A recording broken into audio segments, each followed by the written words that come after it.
साफ हवा के आनंद के लिए किया गया पराई स्त्री का संग दुख का कारण बनता है। क्षण भर का विषय सुख कई वर्षों तक दुख प्रदान करता है।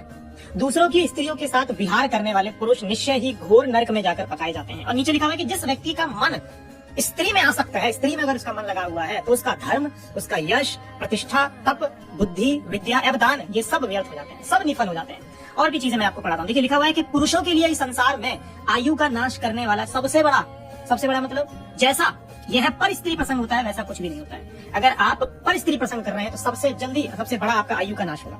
सभी वर्णों में कभी भी पराई स्त्रियों के साथ गमन नहीं करना चाहिए। ये स्त्रियां भयंकर कृत्यारूपा जो अज्ञानियों को मोहित कर लेती हैं। स्त्रियों के शरीर में जितने भी रोमकूप अब उतने सहस्त्र वर्षों तक पर स्त्रीगामी पुरुषों को घोर नरक में निवास करना पड़ता है। इसमें 1% भी झूठ नहीं है। ऊपर आपको मेन पॉइंट और पढ़ा देता हूँ। पर स्त्री का आलिंगन करके मनुष्य को क्षण मात्र का सुख तो प्राप्त होता है, परंतु इसके कारण संसार में उसकी अपकीर्ति होती है। जो उसकी कीर्ति है वो खत्म हो जाती है और मृत्यु के पश्चात पाप कर्म फल स्वरूप 100 से अधिक कल्प वर्षों तक घोर नरक की यातनाएं भोगनी पड़ती है।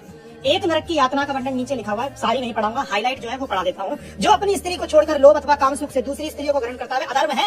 इसमें तनिक भी संदेह नहीं है। अपने से पूर्व मतलब पिछले पहले 10 पश्चात पूर्वजों के वंशनों का पतन करा देता है। वह व्यक्ति सप्तमे पतित हो जाता है। उसी कारण और उसी प्रकार स्त्री भी यदि काम के वशीभूत होकर पति का परित्याग करती है तो उसे भी उपयुक्त परिणाम भोगना पड़ता है। ये केवल पुरुषों के लिए नहीं है, स्त्रियों के लिए भी है।